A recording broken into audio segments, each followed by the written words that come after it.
नमस्कार, स्वागत है आपका हमारे चैनल में। और इस समय जो खबर आ रही है वो दरअसल महाराष्ट्र से जुड़ी हुई है, जहां महाराष्ट्र में बीएमसी इलेक्शन होने वाले हैं।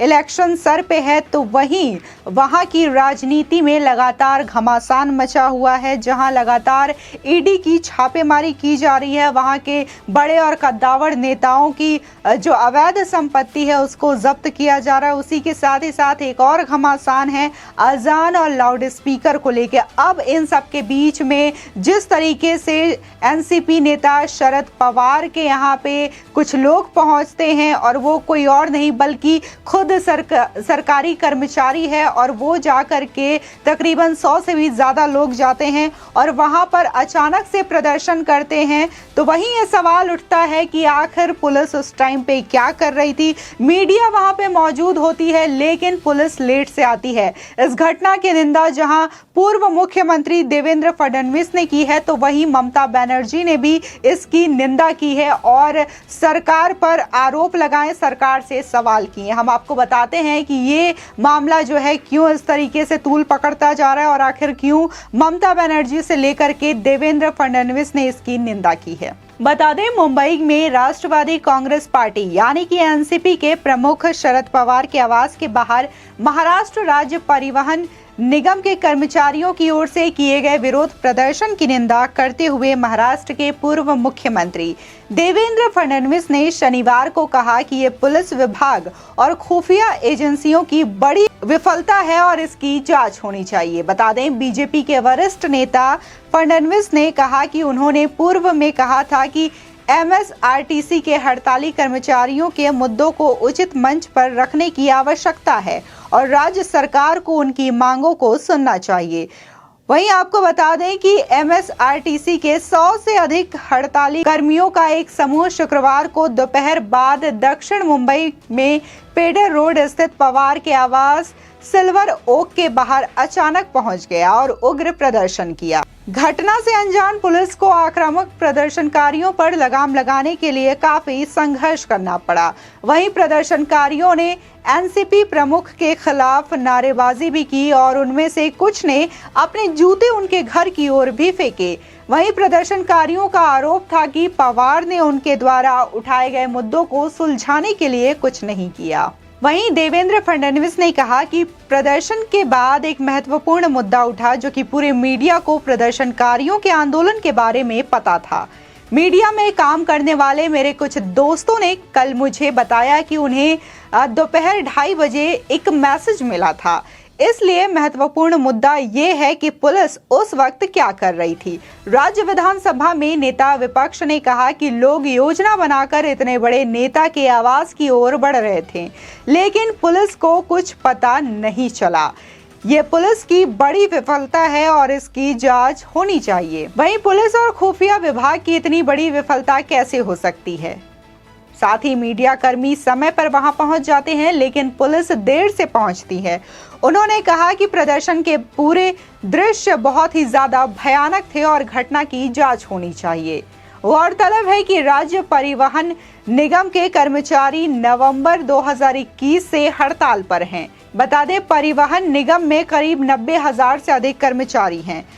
पवार के नेतृत्व वाली एनसीपी सत्तारूढ़ गठबंधन का हिस्सा है, जबकि परिवहन विभाग शिवसेना के अनिल पारव के पास है।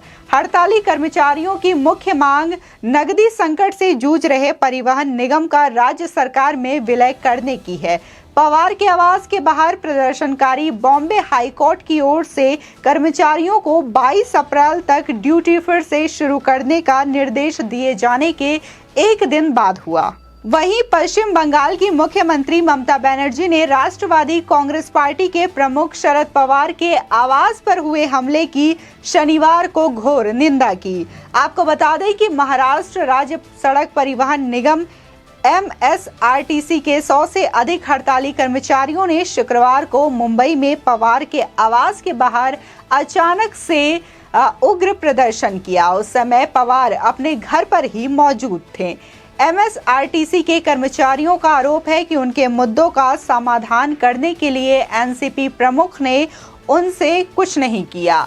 वहीं पवार की बेटी और लोकसभा सदस्य सुप्रिया सुले ने प्रदर्शनकारियों को शांत करने की कोशिश की, लेकिन वो असफल रही। अंत में पुलिस ने प्रदर्शनकारियों को वहां से हटाया और 107 लोगों के खिलाफ मामला दर्ज किया। बता दें कि ममता ने पवार के आवास पर हुए प्रदर्शन का विरोध करते हुए अपने ऑफिशियल ट्विटर अकाउंट से ट्वीट करते हुए लिखा कि मैं भारत की सबसे वरिष्ठ राजनीतिक हस्तियों में से एक शरद पवार के आवास पर हुए हमले की निंदा करती हूं।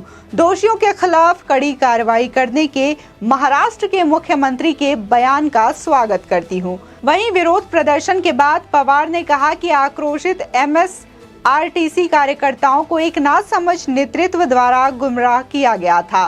राज्य में सत्तारूढ़ महाविकास आघाड़ी सरकार ने नेताओं के इस घटना की निंदा की है। महाराष्ट्र के मुख्यमंत्री उद्धव ठाकरे ने भी पुलिस को हमले के दोषियों के खिलाफ सख्त कार्रवाई करने का निर्देश भी दे दिया है। जिस तरीके से देखा जा रहा है कि महाराष्ट्र की सियासत में लगातार भूचाल मचा हुआ है, जहां महाविकास आघाड़ी के नेता अचानक से बीजेपी के नेताओं से मिलते हैं, तो वहीं उद्धव ठाकरे से भी जनता खुश नहीं दिखाई देती।